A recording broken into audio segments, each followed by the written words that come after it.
হরে কৃষ্ণ। আমাকে স্পষ্ট শোনা যাচ্ছে? হচ্ছে না? তো আজকে এখানে যারা উপস্থিত হয়েছেন আজকের অন্নকূট এবং গিরি গোবর্ধন পূজা অনুষ্ঠানে আমি সবাইকে আমার প্রণাম নিবেদন করছি। তো আজকে আমরা কেন এই গোবর্ধন পূজা, কেন অন্নকূট মহোৎসব, এটি নিয়ে লিটল আলোচনা করবো, অল্প আলোচনা করবো। তো বিশেষ করে এই কার্তিক মাস অত্যন্ত মহিমান্বিত।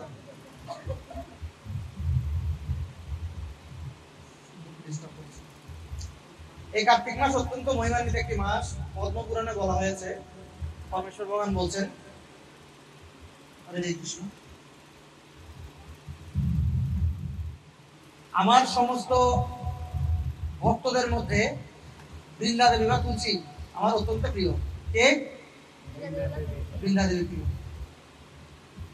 সমস্ত স্থানের মধ্যে মথুরা মন্ডল আমার সবচেয়ে বেশি প্রিয়। কোন স্থান?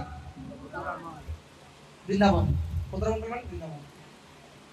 এটা কি বেশি? হরে কৃষ্ণ। এবং ঠিক আছে, এবং সমস্ত মাসের মধ্যে কার্তিক মাস আমার সবচেয়ে বেশি। অ্যাকচুয়ালি সমস্ত মাসের মধ্যে কার্তিক মাস বলেনি, সমস্ত মাসের মধ্যে অগ্রহায়ণ মাস আমার সবচেয়ে বেশি প্রিয়। কোন মাস? কিন্তু সমস্ত ব্রতের মধ্যে কার্তিক ব্রত আমার সবচেয়ে বেশি প্রিয়। কোন ব্রত? কার্তিক মাসে যে ব্রত করা হয়। কার্তিক মাস সাধারণত সাধু ব্যক্তিদের অত্যন্ত প্রিয় মাস, কারণ কার্তিক মাসকে বলা হয় বোনাস মাস। অর্থাৎ এই মাসে আমরা অল্প বিস্তর তপস্যা করে হাজার হাজার গুণ বেশি ফল লাভ করতে পারি। এই মাসে অল্প যদি কেউ পুণ্যকর্ম করে সেটা 1000 গুণ বেশি ইফেক্টিভ হয়। এই জন্য বিদায় বলা হচ্ছে স্বল্প ধর্মস্ব প্রায়তে মহাভয়। যদি স্বল্প ধর্ম অনুষ্ঠান করে সেটা তাকে মহাভয় থেকে রক্ষা করে।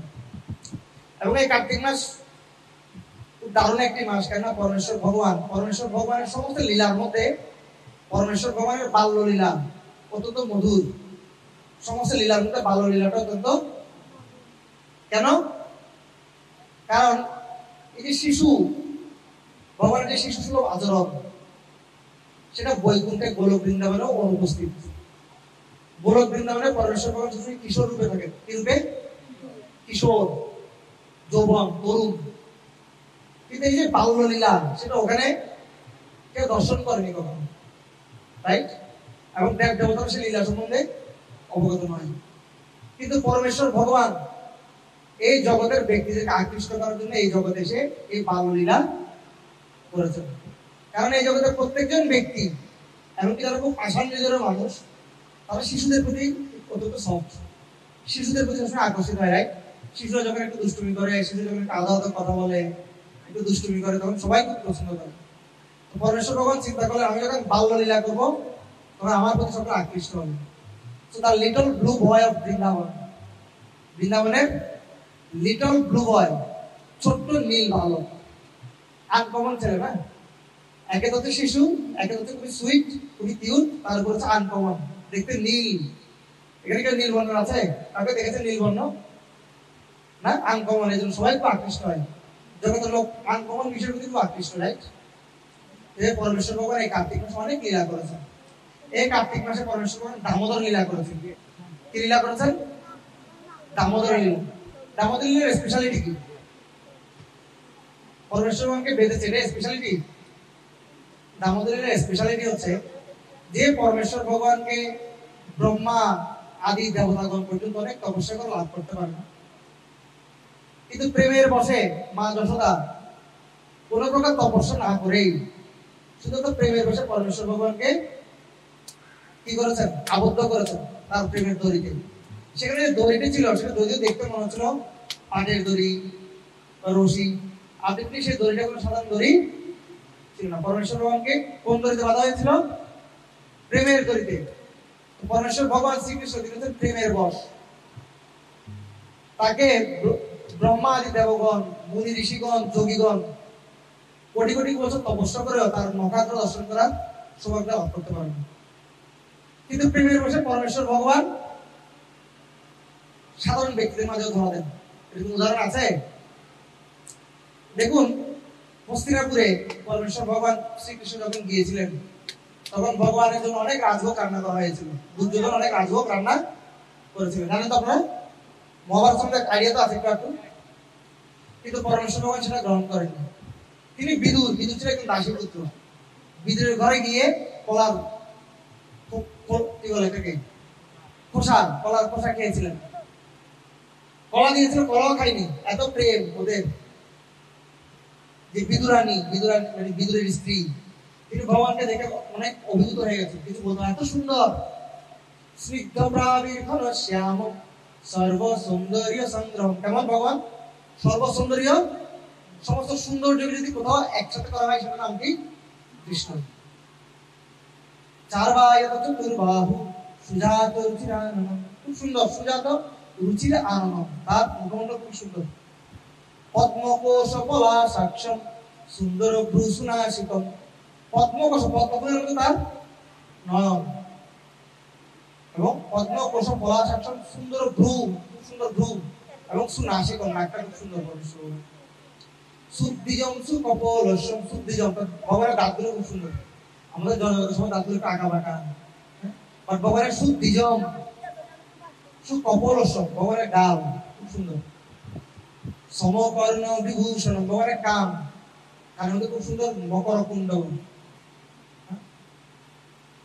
সুন্দরতে ধ্যান উভে বিটে হরি, একটা সুন্দর ভজন আছে মারাঠি ভাষায়, ঠিক আছে? ভগবান তো সুন্দর, মকর কুণ্ডলে থেগুনিয়া, তার কানের অপশনে মকর কুণ্ডল শোভা পায়।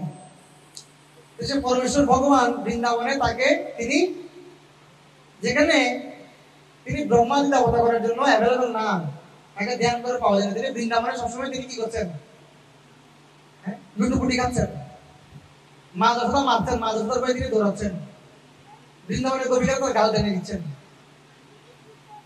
অবধি ধন্য ব্রজগৌরমন্য স্তন্যামৃতম পীতম অতীবতে মুদা यशां विभवत्स आत्मजात्मना यत्रिपतैत्य विनचरमध्रा। অতি ধন্য ব্রজগো রমণী, ব্রহ্মা প্রার্থনা করছে ব্রজের যে রমণীগণ ওরা কত ধন্য। কেন?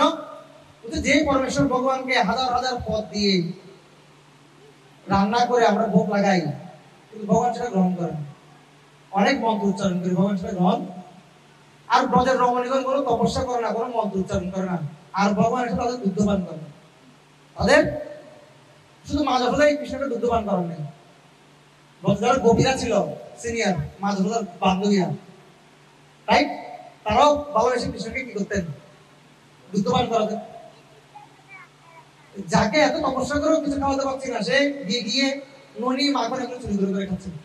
এটা দেখে ব্রহ্ম অবাক হয়ে গেছে, অহতি ধন্য, এত ভাগ্য ব্রজের রমণীগণ, ধন্য ধন্য ধন্য। অহধন্যম অহধন্যম নন্দ ব্রজ গোপো, নন্দ গোপ ব্রজ কোশম ইয়ং মিত্রম পরমানন্দম পূর্ণম ব্রহ্ম সনাতনম। পরমেশ্বর ভগবান যিনি পূর্ণ ব্রহ্ম, যিনি সনাতন শাশ্বত। অহধন্যম অহধন্যম নন্দ গোপ ব্রজ কোশম, নন্দের যে গোপ, গোপীদের যে রাজা নন্দ মহারাজ, তিনি অতি ধন্য। কেন? ইয়ং মিত্রম পরমানন্দম, স্বয়ং পরমেশ্বর ভগবান সমস্ত আনন্দের আধার, তিনি তার পুত্র রূপে ব্রজে জন্মগ্রহণ। পরমেশ্বর ভগবান এই কার্তিক মাসে অনেক লীলা করেছেন, তিনি দামোদর লীলা করেছেন, তিনি এই কার্তিক মাসে কালীয় দমন করেছেন। কি করেছেন? কালীয় নায়ক হত্যা করেছেন। তিনি এই কার্তিক মাসে অরিষ্টাসুরকে বধ করেছেন। তাকে অরিষ্টাসুর, এবং যার কারণে এই কার্তিক মাসে রাধাকুণ্ড এবং শ্যামকুণ্ড, নাম শুনেছেন কারা কারা? রাধাকুণ্ড শ্যামকুণ্ড, রাধাকুণ্ড শ্যামকুণ্ড গিরি গোবর্ধন কালিন্দী যমুনা জয় জয় মহাগ জয় রাধে জয় কৃষ্ণ জয় বৃন্দাব গোবিন্দ গোপীনাথ মদন মোহন। তো শ্যামকুণ্ড রাধাকুণ্ড আবির্ভাব হয়েছে কেন? তিনি অষ্টাসুরকে বধ করেছিলেন। শাস্ত্রে বলা হচ্ছে এই সমস্ত জগতের মধ্যে মথুরা মন্ডল শ্রেষ্ঠ। কি শ্রেষ্ঠ? মথুরা মন্ডল। আর মথুরা মন্ডলের মধ্যে গোবর্ধন, মথুরা মন্ডলের মধ্যে বৃন্দাবন শ্রেষ্ঠ। মথুরা মন্ডলের মধ্যে কি শ্রেষ্ঠ? আমাকে স্পষ্ট শোনা যাচ্ছে? বৃন্দাবন শ্রেষ্ঠ। বৃন্দাবনের মধ্যে বাজবাস আচ্ছা, এই বাতাসটা আসছে কেন নাকি ঘুরিয়ে দাও। বৃন্দাবনের মধ্যে গোবর্ধন শ্রেষ্ঠ। কি শ্রেষ্ঠ? একটা পর্বত আছে গোবর্ধন পর্বত। কারা কারা গোবর্ধন গেছেন এখানে? তাহলে ধ্যান করুন। গোবর্ধন অনেক বিশাল, বর্তমানে 25-30 মাইল বিস্তৃত, অ্যাটলিস্ট 30 মাইল সবকিছু মিলিয়ে একটা পর্বত, বিশাল পর্বত। সেই স্থানটা শ্রেষ্ঠ বলা হচ্ছে। আর গোবর্ধনের মধ্যে আরেকটা জায়গা আছে, সেটা হচ্ছে রাধা কুণ্ড। সেটা তো সমস্ত 14 ভুবনের মধ্যে সেরা। গোবর্ধন কেন সেরা? কেন গোবর্ধন সেরা? কারণ এই গোবর্ধন পর্বত পরমেশ্বর ভগবানের হৃদয় থেকে আবির্ভূত হয়েছে। কিভাবে আবির্ভূত হয়েছে? এটা কোনো সাধারণ পর্বত, পরমেশ্বর ভগবান তার হৃদয় থেকে পর্বতকে আবির্ভূত করেছে। আর সেখানে পরমেশ্বর ভগবান সবসময় লীলা বিলাস করতেন, গোচারণ করতেন। আর সেই পর্বত 24 আওয়ার্স পরমেশ্বর ভগবানের সেবায় নিজেকে নিয়োজিত রাখতেন। এই জন্য ভাগবতের একটা খুব সুন্দর শ্লোক আছে, হন্তায় অত্রিয় বলা হরিদাস হরিয় রাম কৃষ্ণ চরণ স্পর্শ প্রমোদ মানম তরতি সর্বগণই। এটা একটা ওয়ার্ড আমি ভুলে গেছি। এবং পানীয় সুয়বশকম দরকন্দমূলই বলা হচ্ছে হন্তায় অদ্রি অবলা, অদ্রি মানে হচ্ছে পর্বত, অন্তি অবলা হরিদাস বরীয়। হরিদাস মানে হরি হচ্ছে ভগবান, দাস মানে সেবক, আর বরীয় মানে হচ্ছে শ্রেষ্ঠ। এই গোবর্ধন পর্বতের সমস্ত ভগবানের যত সমস্ত সেবক আছে, সমস্ত সেবকদের মধ্যে শ্রেষ্ঠ সেবক। কেন? কারণ রাম ও কৃষ্ণ চরণ স্পর্শ প্রমোদ। কারণ পরমেশ্বর ভগবান শ্রী রাম মানে বলরাম। শুনতে পাচ্ছেন? আপনাদেরকে কিন্তু বলা হয়েছে, যারা যারা আনসার দিতে পারবেন ভোগে প্রসাদ দেওয়া হবে। সো এই গোবর্ধন পর্বতে পরমেশ্বর ভগবান বলরাম এবং কৃষ্ণ তারা দুই ভাই সবসময় সেখানে কি করতেন? ঘুরে বেড়াতেন। আর পরমেশ্বর ভগবানের চরণ সবসময় সে গোবর্ধনের পৃষ্ঠে সবসময় ভগবানের চরণ কি হতো? চরণের চিহ্ন করতো। বলছে পরমেশ্বর ভগবানের চরণ এমন, তিনি হেঁটে গেলেই সেখানে চিহ্ন করে দিত, সেখানে চিহ্ন। সেই জন্য গোবর্ধন এমন কে আছে যে সবসময় প্রতিনিয়ত ভগবানের চরণের স্পর্শ নিয়ে ধন্য হচ্ছে। এবং এই গোবর্ধন পর্বত বিভিন্ন ভাবে ভগবানের সেবা করতেন। কিভাবে? পানীয় শুয়ে বস ভগবানকে পানি দান করতেন। বৃন্দাবনের ঝর্ণা আছে, ভগবান সেই ঝর্ণার জল খেতেন। ঠিক আছে? বৃন্দাবনের বৃক্ষ আছে, বৃক্ষগুলো ভগবানকে ফল দিত, ভগবানকে পুষ্প দিত, ভগবানকে ফল দিত। হ্যাঁ, কন্দ কন্দমূল এবং কন্দ মানে যেগুলো মাটির নিচে থাকে, কন্দ মূল ভগবান সে গোবর্ধন পর্বত থেকে সেগুলো নিয়ে সেগুলি খেতেন, ফল খেতেন। আর সারাদিন সেখানে অতিবাহিত করতেন। গোবর্ধনে ঘুমাতেন। গোবর্ধনের চিন্তা করুন, ভগবান যদি কারো বলে ঘুমাই কেমন লাগবে? পরমেশ্বর ভগবানকে এই গোবর্ধন পর্বত বিভিন্নভাবে সেবা করতেন। এই গোবর্ধন পর্বত আরেকটা সেবা করেছিল ভগবানের, বিশাল সেবা। একসময় আমি শর্টকাটে বলছি, একসময় পরমেশ্বর ভগবান তিনি দেখছেন বৃন্দাবনের অধিবাসীরা কার্তিক মাসে অনেক জোগাড় যন্ত্র করছে, রান্না করছে, বাটাবাটি করছে, নাড়ু বানাচ্ছে, মোয়া বানাচ্ছে। তিনি জিজ্ঞেস করলেন, কি করছো গো তোমরা? এবং মিটিং করছে তার বাবারা, নন্দ মহারাজের। বলছে সামনে ইন্দ্র পূজা, এই যে আমরা ইন্দ্র পূজার জন্য জোগাড় শক্তি এক করছি। বলছে ইন্দ্র পূজা করে কি হয়, কি হবে? দামোদর লীলা, এই গোবর্ধন লীলা থেকে আমরা একটা শিক্ষা পাই, সেটা হচ্ছে শ্রদ্ধা সহকারে প্রশ্ন করতে আমাদের শিখতে হবে। কৃষ্ণ কি করছিলেন? শ্রদ্ধা সহকারে প্রশ্ন করছিলেন। আমরা অনেক সময় অনেক কিছু করি, কিন্তু কি করি কেন করি আমরা জানি। আমাদের জগতে আমরা অনেক ধরনের ধর্ম দেখতে পাই, সনাতন ধর্মের অভাব নেই। কোথাও কেউ স্বপ্ন দেখেছে কাউকে বলে দাও সবাই দলবেঁধে বেরিয়ে গেছে ভিক্ষা করার জন্য, সারি নেওয়ার জন্য আর ভিক্ষা করার জন্য। শাস্ত্রের কথা এরকম আছে, শুনেছেন? কোথাও বাস থেকে নাকি পানি করছে, আর সবাই মিলে কি করছে? বাসকে পূজা করছে। এরকম বৃন্দাবনে একটা ঘটনা ঘটেছিল। এক ব্যক্তি মুড়ি বিক্রি করছিল। কি বিক্রি করছিল? বৃন্দাবনে। তো মুড়ি বিক্রি করতে করতে ওরা টয়লেট পেলো, কি পেলো? টয়লেট, হাগু হাগু কি পেলো? ঠিক আছে, তখন সে চিন্তা করছে তাহলে টয়লেট করতে যাই, দৌড়ে টয়লেট করতে যাবে, এমন বেশি চাপ পেয়ে গেছে, পেটটা মজুর দিচ্ছে, তখন সে কিছুদিন গিয়ে ওখানে বসে পড়লো, আর সেখানেই হরে কৃষ্ণ করে দিল। কি করে দিল? সবাই জোরে বলুন, কি করে দিল? হরে কৃষ্ণ। এখন সে চিন্তা করছে আমি যখন টয়লেট করে দিলাম, বৃন্দাবন একটা পবিত্র স্থান, কার্তিক মাস, কিছুক্ষণ পর সাধু দিক দিয়ে হেঁটে যাবে, কি করা যায়? তখন মাথায় বুদ্ধি এসে, কোনো মাটি বালিও পাচ্ছে না, মাটি গুলো শক্ত, বালি পাওয়া যাচ্ছে না। তখন ঠিক করলো তার দোকান থেকে মুড়ি এনে এক মুঠো মুড়ি সেখানে ঢেলে দিল, টয়লেটটা ঢেকে গেল, কিন্তু গন্ধ যাচ্ছে না, দুর্গন্ধ, কি করা যায়? তখন সে কিছু ধূপকাঠি এনে কি করলো, ধূপকাঠিগুলো দিয়ে দিল যাতে গন্ধ বের নয়, কারণ গন্ধ বের মানুষ বকা দিবে। দূর থেকে কালো বিক্রেতা বলছে, কি হলো, ও ওখানে ধূপকাঠি দিচ্ছে কেন? মুড়িও দিল দেখছি, তো মুড়ি বিক্রি করে, ও মুড়ি ভালো বিক্রি করার জন্য দিচ্ছে মনে হয়, তাহলে আমি একটা আলু দিয়ে আসি, তাহলে কি আমার আলু বিক্রিটা খুব ভালো হবে। তো ও চলে যাওয়ার পর ওকে আলু এনে প্রণাম করে আগে আলু দিয়ে গেল। আরেকদিকে পটল বিক্রি দেখছে, কিরে এ আলু দিয়ে গেল, তাহলে আমি কিছু পটল দিয়ে দিই, আমার ব্যবসা ভালো হবে। এবার করে ওদিকে দিয়ে যাচ্ছে, সে একজন একজনকে দেখছে আর কি দিচ্ছে, আর এবার দিতে দিতে একটা স্কুল হয়ে গেছে। আর এখন মানুষ যায় আর কি করে, ওখানে প্রণাম করে যায়, ধূপকাঠি দেয়, প্রার্থনা করে আমার ছেলের বিয়ে যেন হয়ে যায়, আমার যেন মেয়ের বিয়ে হয়ে যায়, অনেকে বলছে আমি একটা সুন্দর রমণী পাই বিয়ে করার জন্য। কিন্তু সবাই কাকে পূজা করছে? কাকে পূজা করছে?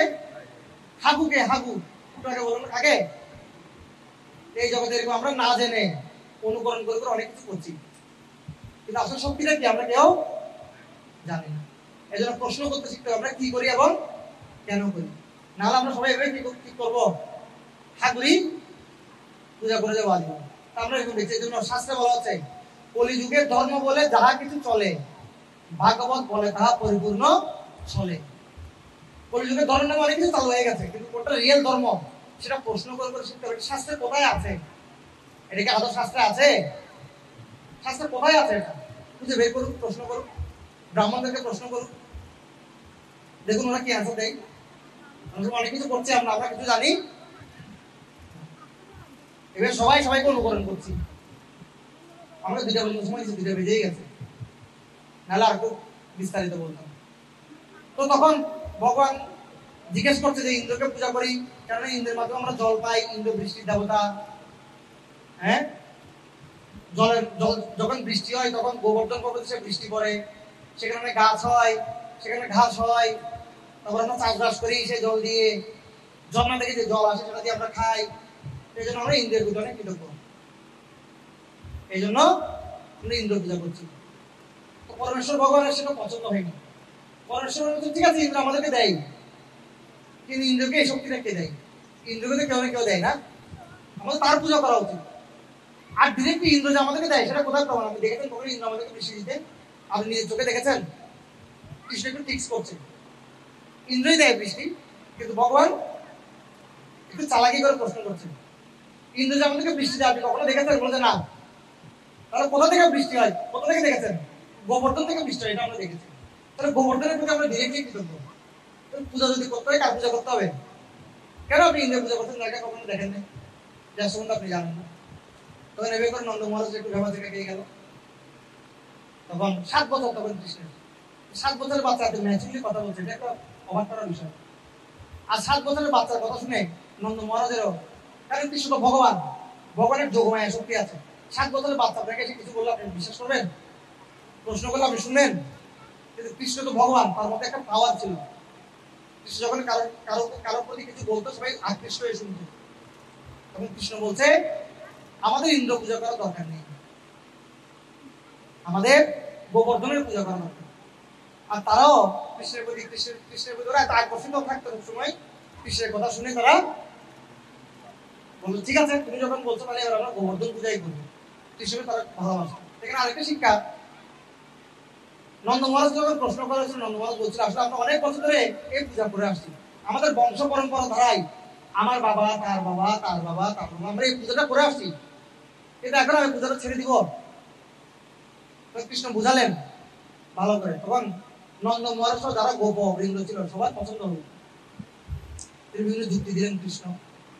বলতে যাও এবছর তুমি যেহেতু বলছো আমরা ইন্দ্র পূজা না করে, এখানে আরেকটা শিক্ষা হচ্ছে আমাদের বংশ পরম্পরায় আমরা অনেক নিয়ম কানুন পালন করে আসতে পারি, বাট আমাদের সর্বতভাবে পরমেশ্বর ভগবান শ্রীকৃষ্ণের বাণীর প্রতি আমাদের কি থাকতে হবে? অগাধ বিশ্বাস এবং শ্রদ্ধা থাকতে হবে।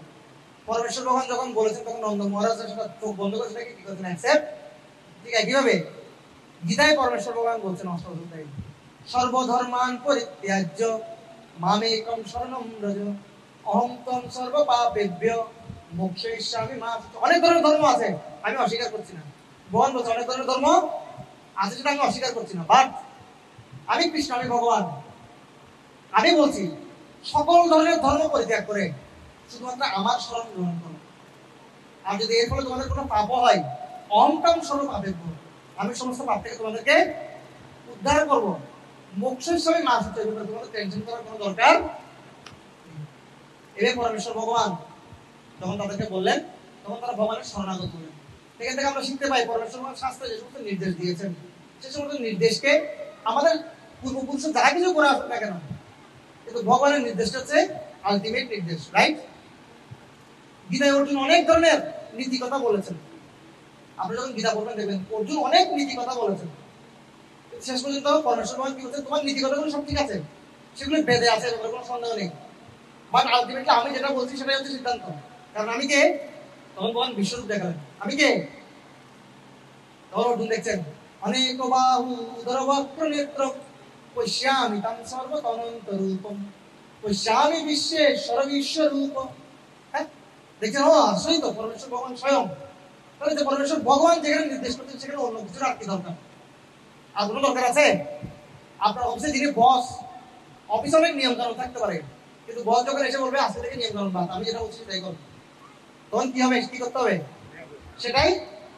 তখন তারা এভাবে ইন্দ্র পূজা বাদ দিয়ে গোবর্ধন পূজা সিদ্ধান্ত নেন। কিন্তু ইন্দ্র প্রত্যেকে দেখছেন, আর ইন্দ্র সে অনেক বেশি অহংকারী ছিল।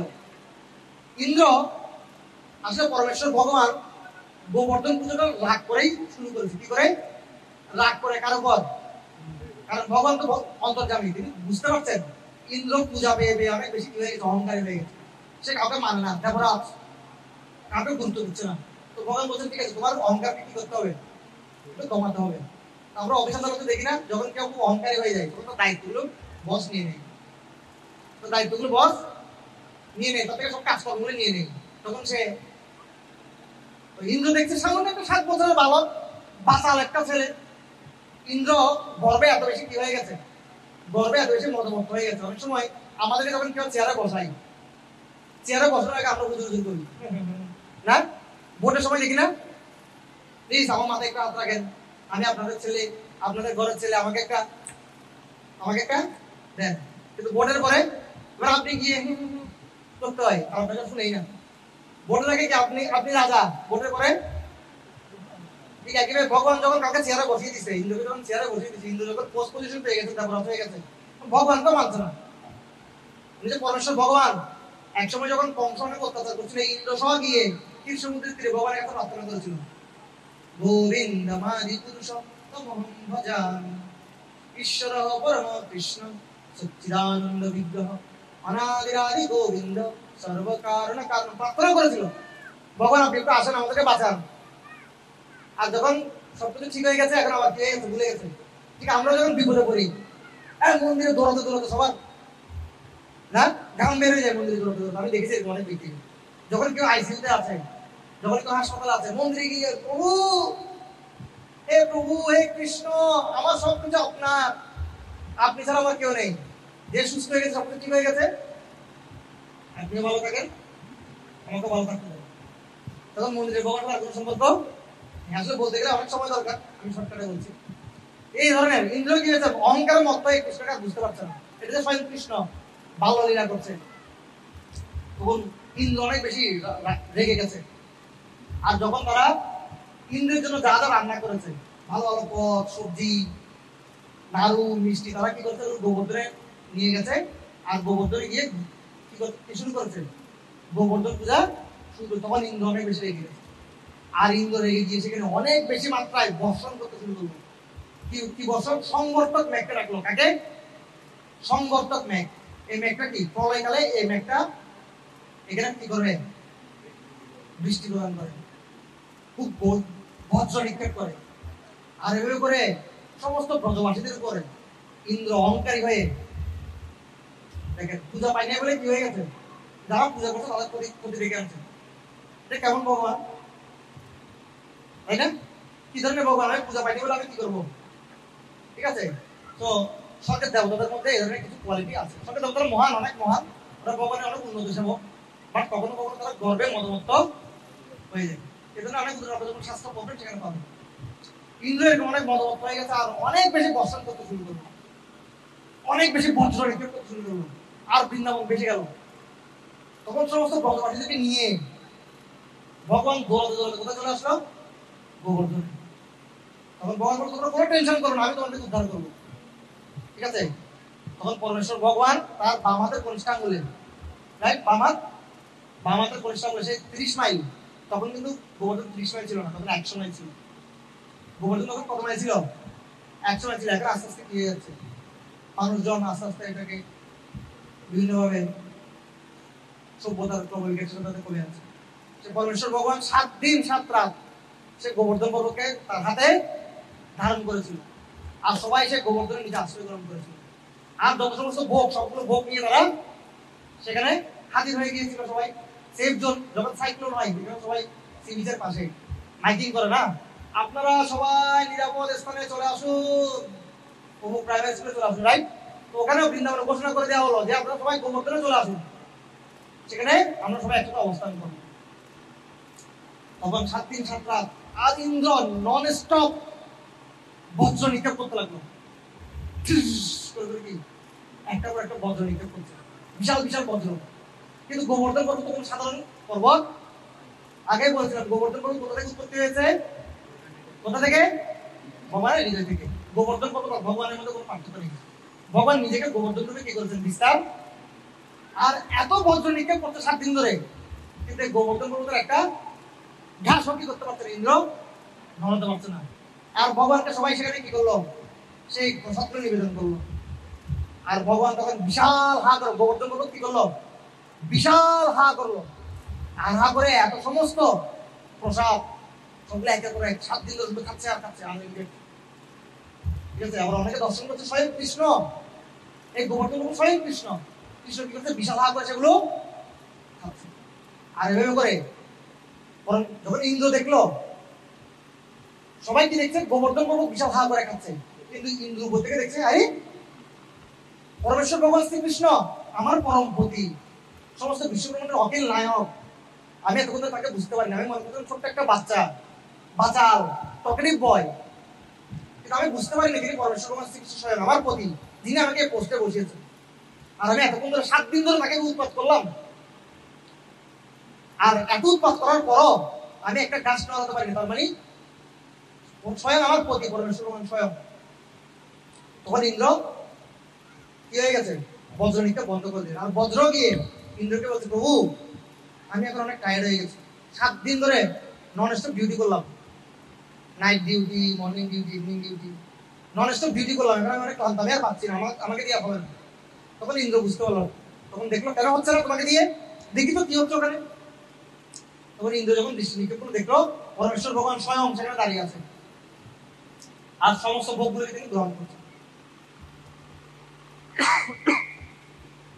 তখন ইন্দ্র অনেক লজ্জিত হলেন, তার গর্ব নষ্ট হল, তার অহংকার নষ্ট হল।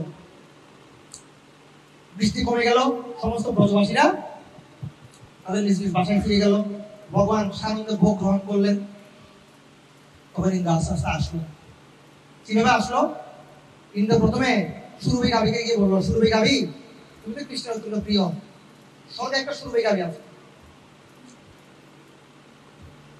তুমি গিয়ে ভগবানের কাছে আমার হয়ে একটু সুপারিশ করো প্লিজ, এরপর তোমার কিছু কিছু আমি যাবো। বৃন্দাবনে এখন সেই জায়গাটা আছে, একটা জায়গা আছে নাম সুরভি কুণ্ড, যেখানে সুরভি গাভী স্বর্গ থেকে এসে নেমেছিলেন, আর নেমে পরমেশ্বর ভগবানের প্রার্থনা করেছেন, এ ভগবান আপনি সমস্ত গো এবং ব্রাহ্মণদের হিতকারী, নম ব্রাহ্মণ দেবায় গো ব্রাহ্মণ হিতায় চ জগৎ হিতায় কৃষ্ণায় গোবিন্দায় নমঃ। আমি সমস্ত ব্রাহ্মণ এবং গাভীগণের রক্ষাকারী। আপনি গাভীগণদেরকে আপনি অনেক পছন্দ করেন, আমি ইন্দ্র হয়ে আপনার কাছে প্রার্থনা করতেছি, বুঝতে পারিনি, আপনি তাকে ক্ষমা করে দিন। এবার পরমেশ্বর ভগবান যখন একটু শান্ত হয়েছে, তখন ইন্দ্র এসে পরমেশ্বর ভগবানের কাছে কাছে মাথা ধরে ক্ষমা চাইছে। হে ভগবান, হে কৃষ্ণ, হে পরম পুরুষোত্তম, হে অখিল ব্রহ্মাণ্ডের অখিল নায়ক, আমি আপনাকে বুঝতে পারিনি, আমি গর্বে অহংকার অনেক মত্ত হয়ে গিয়েছিলাম, আর এই অহংকারের ফলে আমি আপনাকে বুঝতে পারিনি, আপনি কৃপা করে আমাকে ক্ষমা করুন। তখন ইন্দ্র তার যে রাজমুকুট আছে সেটা তুলে পরমেশ্বর ভগবানের চরণে সমর্পণ করলেন। আমি আর এই পোস্ট চাই না, যে পোস্টের কারণে আমি আপনাকে চিনতে পারলাম না, সে পোস্টকে আমি আর চাই না, আমি অত্যন্ত লজ্জিত হয়েছি ভগবান। তখন ভগবান বললেন, ঠিক আছে আমি বুঝতে পেরেছি, সমস্যা নেই, তুমি ভুল করেছো ভাই, তুমি তোমার ভুলটা বুঝতে পেরেছো। আরেকটা শিক্ষা, আমরা আমাদের জীবনে অনেক ভুল করতে পারি, কিন্তু ক্রেডিট হচ্ছে সে ভুলটা করার পরে অনুশোচিত হওয়া। আমরা অনেক সময় ভুল করার পরে অনুশোচনা করি না, উল্টা বলি কি, ভুল আমি করি নাই, আপনার ভুল, ভুল করেছে আমি নিজেও জানি, কিন্তু নিজের ভুলটা স্বীকার করতে চাই না। কিন্তু ইন্দ্রদের একটা, ইন্দ্র আদি দেবতাদের একটা মহত্ব আছে। মহত্বটা কি, তারা ভুল করলে ভুলটা বুঝতে পারে। ঠিক ব্রহ্মাও এক সময় মোহিত হয়ে গিয়েছিল, আপনারা বুঝতে পারছিলেন? বুঝতে পারছেন? দেখি হাত তুলে কারা বুঝতে পারছেন আমার কথা? একসময় ব্রহ্মাও এরকম কৃষ্ণকে চিন্তা পারেনি। কৃষ্ণ যখন গোপবালকের মুখ থেকে নিয়ে খাচ্ছে, মুখ থেকে নিয়ে খাচ্ছে, তখন বললেন কেমন ভগবান, ভগবান তো কারো উৎকৃষ্ট খায় না, কৃষ্ণ যদি ভগবান হয় সে তার বন্ধুদের মুখ থেকে নিয়ে কেন খাবে? তখন তিনি ভগবানকে পরীক্ষা করেছিলেন, এখন পরে বুঝতে পারলেন তিনি কি কৃষ্ণ স্বয়ং ভগবান। তখন ব্রহ্মাও লজ্জিত হয়েছিলেন, তখন ব্রহ্মা ক্ষমা চাইলেন। তবে দেবতাদের একটা মাহাত্ম হচ্ছে, দেবতারা ভুল করলেও কি চাই, ভুলটা বুঝতে পারে, ক্ষমা চাই। তখন ইন্দ্র কি করলেন, ক্ষমা প্রার্থনা করলেন এবং বললেন, হে ভগবান, আমি যদি ভুল করেছি আমি প্রায়শ্চিত্ত করতে চাই। কি করতে চাই? যে গোবর্ধন পর্বত, যেটা স্বয়ং আপনি, আপনি আর গোবর্ধন পর্বতের মধ্যে কোনো পার্থক্য নেই। তখন তিনি গোবর্ধন পর্বতকে শুরু দুধ দিয়ে কি করেছিলেন, অভিষেক করিয়েছিলেন কৃষ্ণকে, এবং গোবর্ধন পর্বতকে অভিষেক করেছিলেন। যে গোবর্ধন পূজা চলছে, এই গোবর্ধন পূজায় বৃন্দাবনে যখন যান দেখবেন ওখানে গোবিন্দ কুণ্ড আছে। এখন কি কুণ্ড? যে পরমেশ্বর ভগবানকে যে ইন্দ্র অভিষেক করিয়েছিল, সে অভিষেকের জল এবং দুধ দিয়ে সেখানে একটা বিশাল কুণ্ড হয়ে গেছে, বুঝা যাচ্ছে? সেখানে এখন সবাই গিয়ে কি করে, ভগবানকে গোবর্ধনকে অভিষেক করে। এটা হচ্ছে গোবর্ধন পূজার মাহাত্ম। আর এই গোবর্ধনের সময় সবাই গোবর্ধন পর্বতকে পূজা করেছিল, এই জন্য এটা গোবর্ধন পূজা। কিন্তু অন্নকূট, এটা একটা মাহাত্ম আছে। গোবর্ধন পূজার অন্নকূট সবাই এক করে ফেলে, কিন্তু এটা এক। আমাদের গরীয় পরম্পরায় অন্নকূটের আরেকটা মাহাত্ম আছে। গরীয় পরম্পরায় একজন সাধু ছিল, নাম ছিল মাধবেন্দ্র পুরী। কি নাম? কি নাম? আমি 2 মিনিটের মধ্যে শেষ করবো, আমি জানি আপনাদের অনেক খিদে লেগেছে, লীলা শুনলে খিদেটা আরো বাড়বে, তখন খাবারটাকে এনজয় করতে হবে, প্রসাদ। মাধবেন্দ্র পুরী তিনি অযাচক বৃত্তি করতেন গোবর্ধনের তটে। কোথায়? কারণ গোবর্ধন তো সাধন ভজনের জন্য সবচেয়ে শ্রেষ্ঠ স্থান। এই জন্য নরোত্তম দাস ঠাকুর গেয়েছেন, কবে গোবর্ধনগিরি হেরিব দুনয়ন ভরি, কবে হবে বৃন্দাবনে ভ্রমিতে ভ্রমিতে কবে এ দেহ পতন হবে, কহে দিন নরোত্তম দাস।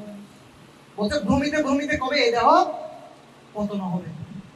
বৃন্দাবন কার্তিক মাসে লক্ষ লক্ষ লোক এই গোবর্ধন পর্বতকে পরিক্রমা করে, এই গোবর্ধনের নিচে বসে জপ করে, সারাদিন না খেয়ে তপস্যা করে, অনেক অনেক রান্না করে নিয়ে গিয়ে গোবর্ধনে গিয়ে গোবর্ধনকে কি লাগায়, ভোগ লাগায়। বুঝতে পারছেন? সে গোবর্ধনের নিচে বসে, সাধুর নাম কি বলেছিলাম? সাধুর নাম পাতাজিরা বলেন, সাধুর নাম কি বলেছিলাম? বলতে না বলে কিন্তু প্রসাদ কমে যাবে। সাধুর নাম কি ছিল? মাধবেন্দ্র পুরী। তিনি গোবর্ধনের নিচে বসে তপস্যা করছিলেন, জপ করছিলেন, আর অযাচক বৃত্তি করছিলেন। কি বৃত্তি? অযাচক বৃত্তি মানে যতক্ষণ পর্যন্ত কেউ এসে বলবে না বাবা দুটা খান, ততক্ষণ পর্যন্ত উনি খাবে না। সেটা 1 দিন হতে পারে, 2 দিন হতে পারে, 1 মাস হতে পারে। বুঝা যাচ্ছে? আর কন্টিনিউয়াস কি করছেন? জব করছেন। আপনারা বৃন্দাবনে গেলে অবাক হবেন, বৃন্দাবনে মানুষ কি পরিমাণ তপস্যা করে চোখে না দেখলে বুঝতে পারবেন না। অনেকে সেখানে দণ্ডবত পরিক্রমা করে। কি পরিক্রমা? এই 26 মাইল 30 মাইল যে পর্বত, এটা দণ্ডবত পরিক্রমা করে পরিক্রমা, হেঁটে নয়। একটা দণ্ডবত প্রণাম দিবে, ওই জায়গায় দাঁড়াবে, আবার একটা দণ্ডবত দিবে, এরকম করতে করতে যাবে, দণ্ডবত পরিক্রমা করবে। বুঝা গেল? আবার কেউ কেউ কি করে জানেন, এক জায়গায় 108টা দণ্ডবত প্রণাম করে। কয়টা? এক জায়গায় 108টা দণ্ডবত প্রণাম করবে, ওটা শেষ হলে তারপর পরের স্টেপ ওখানে গিয়ে আবার 108টা দণ্ডবত প্রণাম করবে। আবার এভাবে করে 30 মাইল পর্বতকে অনেক মাস অনেক বছর ধরে তারা কি করে, এভাবে করে পরমেশ্বর ভগবানকে তারা সন্তুষ্ট করার চেষ্টা করে। ঠিক আছে? কারণ এই পন্থাটা কারা আবিষ্কার করেছিল? রূপ গোস্বামী, সনাতন গোস্বামী। তারা এভাবে গোবর্ধনের পরিক্রমা করত আর কান্না করত, ওহে নন্দ সুন কুত, হে নন্দ সুত কৃষ্ণ, হে রাধারানীর প্রাণধন কৃষ্ণ, হে গোপীদের প্রাণধন কৃষ্ণ, আপনি কোথায়? আপনি কি গোবর্ধনে? আপনি গোবর্ধনের জঙ্গলে? আপনি কি রাধাকুণ্ডে? আপনি কৃষ্ণপুরা কোথায়? প্লিজ কৃপা করে আমাকে একটু দর্শন দিন। এভাবে করে তারা হাহাকার করে কান্না করতো গোবর্ধনে। বুঝতে যাচ্ছে? মাধবেন্দ্র পুরী জব করছিলেন, এমন সময় একটা ছোট্ট বাচ্চা এসে বলছে, বাবা বাবা একটু দুধ। তো মাধবেন্দ্র পুরীর ধ্যান ভেঙে গেছে, দুধ? কোথা থেকে দুধ? বলছে আমাদের একটা নতুন গাভী হয়ে, গাইয়ের একটা বাচ্চা হয়েছে, আমাদের একটা যে কালো গাই আছে না, সেটা নতুন বাচ্চা দিয়েছে, আর সেটা এখন দুধ দিচ্ছে। তা আমার মা বললো ওখানে একটা কি আছে, সাধু বসে ধ্যান করছে অনেকদিন ধরে, কিছু খাচ্ছে না, ওকে গিয়ে গরম গরম দুধটা দিয়ে আসে। তখন মাধবেন্দ্র পুরী বললেন ঠিক আছে ভাই, দুধটা নিলেন, নেওয়ার সে বালকটা চলে গেল। দুধটা খেলেন, যেহেতু দিয়ে গেছে, দুধটা খেলে তিনি বুঝতে পারছেন এই দুধটা একটু অন্যরকম দুধ, এটা এই জগতের দুধ নয়, এটার স্বাদটা অনেক আলাদা, অনেক ঘ্রাণ। কিন্তু মাধবেন্দ্র পুরী তারপর চিন্তা করলেন কি, যাক আমি আবার কি করি, জব করতে শুরু করলেন। হঠাৎ তিনি যখন জব করতেন, তার স্বপ্নে সেই ছেলেটা, যে ছেলেটা দুধ দিয়ে গেল, সেই ছেলেটা স্বপ্নে আবির্ভূত হলো। আবির্ভূত হয়ে বলছে বাবা বাবা, শুনছেন কি বলছে? ভাই বলুন জোরে জোরে। বলছে বাবা বাবা, আমি অনেকদিন ধরে একটা ঝাড়ের নিচে আটকে আছি, সেখানে আমার অনেক গরম লাগছে, আমি অনেকদিন ধরে কিছু খাই নাই, আমাকে কৃপা করে ওখানে উদ্ধার করো। তখন মাধবেন্দ্র পুরীর স্বপ্ন ভেঙে গেল, জ্ঞান ভেঙে গেল। সাথে সাথে ব্রজবাসীদেরকে নিয়ে তিনি সে ঝাড়টা স্বপ্নে দেখিয়েছে, ঝাড়টা কোথায়, অমুক জায়গায় অমুক ঝাড়ের নিচে আমি আছি। তখন সাথে সাথে সে ঝাড়টা তিনি কি করলেন, পরিষ্কার করলেন, সেটাকে খনন করলেন, খনন করে দেখলেন একটা গোপাল বিগ্রহ। কি বিগ্রহ? গোপাল বিগ্রহ। তিনি সাথে সাথে সে গোপাল বিগ্রহকে তুলে নিয়ে আসলেন, আর নিয়ে এসে স্নান করালেন, অভিষেক করালেন, পরিচর্যা করলেন। ঠিক আছে? আর গোপাল কি বলেছিল, আমি অনেকদিন ধরে কিছু খাইনি। আর সমস্ত বৃন্দাবনে সেই নিউজ পৌঁছে গেল যে মাধবেন্দ্র পুরী ঝাড়ের মধ্যে থেকে কি পেয়েছেন, স্বপ্নের আদেশে একজন গোপাল পেয়েছেন। তখন পুরো বৃন্দাবনবাসীরা, গোপাল অনেকদিন ধরে খাইনি, কি করেছেন, যার যা কিছু ছিল, অন্ন, পায়েস, মিঠাই, নাড়ু, দুধ, পুরো বৃন্দাবন জুড়ে সবাই শুধু রান্না করে করে সে গোপালকে ভোগ লাগানোর জন্য নিয়ে আসছিল। আর এত বেশি ভোগ হয়ে গিয়েছিল যে সেখানে গোবর্ধন পর্বতের সমান অন্নের স্তূপ হয়ে গিয়েছিল। এবং সেই অন্নকূট কতদিন ধরে চলেছে জানেন? 1 মাস। কত মাস? 1 মাস ধরে কন্টিনিউয়াসলি ওই গোপালকে ভোগ লাগানো হয়েছে। গোপাল বলছে আমি কি দরকার, আরো আনো, আরো আনো, আরো আনো, আরো আনো, আরো আনো। ওখানে একটা গ্রামের নাম হয়ে গেছে, গ্রামের নাম হচ্ছে আন্নোর। গ্রামের নাম কি? মানে আনো, আরো আনো, আরো আনো। এটাকে ওখানে সংস্কৃত কি বলা হয়? আন্নোর। গ্রামটার নামই হয়ে গেছে আন্নোর। এবার 1 মাস ধরে গোপাল শুধু বলেছে কি আমি অনেকদিন ধরে খাইনি, আরো আনো, আরো আনো। এবার 1 মাস ধরে বিশাল পর্বত পরিমাণ ভোগ তাকে ভোগ লাগানো হয়েছিল। এবং সমস্ত ব্রজবাসীরা একটি একটি করে গাভী সে গোপালকে দান করেছিল। কয়টি গাভী? এই জন্য গোবর্ধন পূজায় আরেকটা, অন্নকূটে আরেকটা স্পেশালিটি হচ্ছে গো পূজা করা হয়। গো পূজা দেখবেন অন্নকূটে কি করা হয়, গাভীদের পূজা করা হয় স্পেশালি, কারণ গাভী দান করা হয়। প্রত্যেকে একজন একজন করে কি গাভী দান করেছিল। আর এরকম করে গোপালের অনেক গাভী হয়ে গেল, কারণ গাভীগুলোর মালিক এখন কে? গোপালকে দান করেছে, গাভীগুলোর মালিকে গোপাল। এবার প্রত্যেকজন ব্রজবাসী একটি একটি করে গাভী, আর গোপালের অনেক গাভী হইল। আর এবার 1 মাস ধরে অন্নকূট মহোৎসব হয়েছিল। সবাই ঝাঁকে ঝাঁকে মাথায় করে করে ফল মূল, তারপর প্রসাদ, মিষ্টান্ন, সমস্ত কিছু এনে শুধু ভোগ লাগাচ্ছিল 1 মাস ধরে, 24 আওয়ার্স শুধু ভোগ লেগে যাচ্ছিল, ভোগ লেগে যাচ্ছিল। বিশাল পর্বত সমান। আর সেটি হচ্ছে অন্নকূট মহোৎসব। আর পরমেশ্বর ভগবানকে ভোগ লাগানো অনেক বেশি মাহাত্ম্যপূর্ণ। এই জন্য পরমেশ্বর ভগবানকে ভোগ লাগিয়ে আমাদের অন্ন গ্রহণ করা উচিত। গীতায় বলা হচ্ছে যজ্ঞশিষ্টা শিরসন্ত মূর্তিতে সর্বক্তি বিষয় ভুঙ্কতে দিয়ে অধম পাবা অত্যন্তি আত্ম কারণ, রাইট? ভগবানকে না দিয়ে যে খায় সে প্রতি গ্রাসে গ্রাসে পাপ ভোজন করে। একবার শ্রীকৃষ্ণ চৈতন্য মহাপ্রভুকে, কাকে? মহাপ্রভুকে অদ্বৈত আচার্য তার বিয়ে নিমন্ত্রণ করেছিলেন। কে? আমরা বলি না দেখি সবাই বলেন, শ্রীকৃষ্ণ চৈতন্য প্রভু নিত্যানন্দ শ্রী অদ্বৈত গদাধর শিবাসাদি গৌর ভক্তবৃন্দ। আপনারা দেখেন পাঁচজন দাঁড়িয়ে আছে, দেখছেন? দেখেছেন পঞ্চদত্ত পাঁচজন দাঁড়িয়ে আছে, ওখানের মধ্যে একজন বৃদ্ধ একজন ব্যক্তি আছে না দাঁড়িয়েওয়ালা, ওনার নাম হচ্ছে অদ্বৈত আচার্য। তিনি একবার মহাপ্রভুকে, যিনি পরমেশ্বর ভগবান স্বয়ং, তাকে ইনভাইট করেছিলেন তার বাসায় খাওয়ার জন্য। আর সেখানে গিয়ে দেখছেন অদ্বৈত আচার্য এত রান্না করেছে, বিশাল অন্নের স্তূপ, সে অন্নের মধ্যে ঘি ঢেলে দিয়েছে। ঘি, গরম অন্ন যদি একটু ঘি দিয়ে খাওয়াই কেমন লাগে? কাঁচা কাঁচা ভালো লাগে, দেখি তো গরম অন্নে ঘি খেতে। ভগবান কিন্তু ঘি ছাড়া অন্ন খায় না, ভগবানকে ঘি ছাড়া অন্ন নিবেদন করা পাপ, অপরাধ। এই জন্য ভগবানকে অন্ন নিবেদন করার সময় ঘি দিতে হয়। ভগবান ঘি না দিলে ভগবান অন্ন গ্রহণ করে, ঠিক আছে? এরকম ঘি ঢেলে দিয়েছে, বলছে ঘি একদম পিছের মতো ঝর্ণার মতো করে করছে, এরকম মানে এত বিশাল স্তূপ। মহাপ্রভু দেখে অবাক হয়ে গেছে, এত আইটেম। একটু আগে কীর্তন করেছে না, সুপতা শাকাতি ভাজি নলিতা কুষ্মাণ্ড নালিরাল্লা দুগ্ধ তম্বি দধি মোচা খণ্ড কর্পূর অমৃত কেলি রম্বা চিরসার অমৃত রসালয় অম্ল দ্বাদশ প্রকার। এরকম অনেক অনেক আইটেম, ঠিক আছে? এমন বৃন্দাবনে 2000-3000 আইটেম অন্নকূটে ভোগ লাগানো হয়, 4000-5000 আইটেম ভোগ লাগানো হয়। তখন মহাপ্রভু সে অন্ন দেখে একটা শ্লোক বলেছিল। সে শ্লোকটা কি জানেন? আমার সাথে বলতে হবে, হেন অন্ন যে করিল কৃষ্ণের ভোজন। আবার, হেন অন্ন যে করাইল কৃষ্ণের ভোজন। আবার, হেন অন্ন যে করিল কৃষ্ণের ভোজন। জন্মে জন্মে শিরে ধরি তাহার চরণ। জন্মে জন্মে শিরে ধরি তাহার চরণ। আবার, জন্মে জন্মে শিরে ধরি তাহার চরণ। কার কার মুখস্থ হয়েছে? কার কার মুখস্থ হয়েছে? হেন অন্ন যে করাইল কৃষ্ণের ভোজন, জন্মে জন্মে শিরে ধরি। সুতরাং পরমেশ্বর ভগবানকে ভোজন করানো আজকে যারা এখানে গৃহস্থ যারা আয়োজন করেছেন, এই শ্লোকটা কে বলেছে? কে বলেছে? মহাপ্রভুকে। ভগবানকে যখন কেউ ভোগ লাগায়, ভগবান এত কৃতজ্ঞ হয়, ভগবান বলছে আমি তার চরণ আমার মাথায় ধারণ করি। তো ভগবানকে ভোগ লাগানো আজকে যারা অন্নকূট আয়োজন করেছে তারা অত্যন্ত মহান, ভগবান তাদের কাছে অত্যন্ত কৃতজ্ঞ হবে। আর ভগবান একবার যার প্রতি কৃতজ্ঞ হয়, ঠিক আছে, ভগবান টুডে অর টুমরো সে ঋণ পরিশোধ করবে।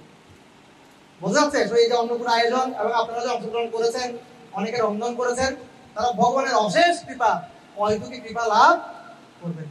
এই জন্য প্রত্যেকের উচিত প্রতিদিন পরমেশ্বর ভগবানকে কি করা? পরমেশ্বর ভগবানকে ভোগ লাগানো। ভোগ লাগালে কি হবে? আবার, হেন অন্ন যে করাইল কৃষ্ণের ভোজন, জন্মে জন্মে শিরে ধরি তাহার চরণ। তখন ভগবান আপনার দাসে পরিণত, আপনি না, ভগবান আপনার দাসে পরিণত।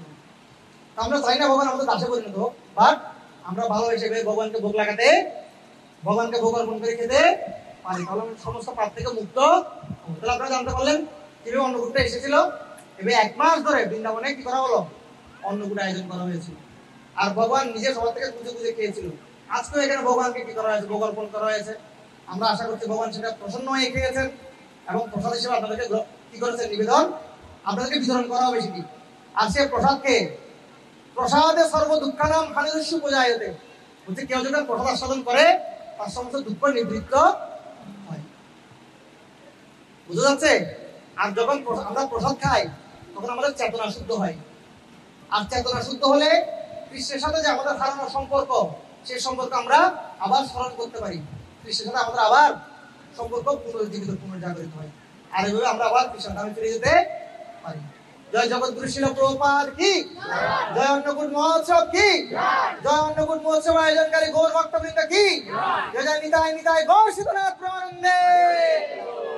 Thank you. হরে কৃষ্ণ হরে কৃষ্ণ কৃষ্ণ কৃষ্ণ হরে হরে, হরে রাম রাম রাম হরে। আমরা একবার হরে কৃষ্ণ মন্ত্র উচ্চারণ করবো। যারা আজকে প্রোগ্রামটা আয়োজন করেছেন তারা যেন অন্তিম দিন পর্যন্ত, তাদের বংশধররা পর্যন্ত, তারা যেন আরো বড় পরিসরে এই গোবর্ধন গোবর্ধন পূজা আয়োজন করতে পারেন, এই জন্য আমরা সবাই প্রার্থনা করবো। হরে কৃষ্ণ কৃষ্ণ কৃষ্ণ হরে হরে, হরে রাম রাম রাম। এবার আমরা প্রত্যেকের জন্য নিজের জন্য প্রার্থনা করবো, যাতে করে আমাদেরকে পরমেশ্বর ভগবান কখনো এরকম সৌভাগ্য প্রদান করে আমরা ভগবানকে ভোগ লাগাতে পারি। কারা করবেন নিজে থেকে? হরে কৃষ্ণ কৃষ্ণ কৃষ্ণ হরে হরে, হরে রাম রাম রাম হরে হরে। পরমেশ্বর ভগবান সকলের মঙ্গল বিধান করুক এই প্রার্থনা করছি, এবং সকলে আমার জন্য একটু আশীর্বাদ করবে যাতে আমরা ভগবানের প্রিয় ব্যক্তিতে পরিণত হতে পারি। হরে কৃষ্ণ। শেষ কীর্তন করবো। হরে কৃষ্ণ।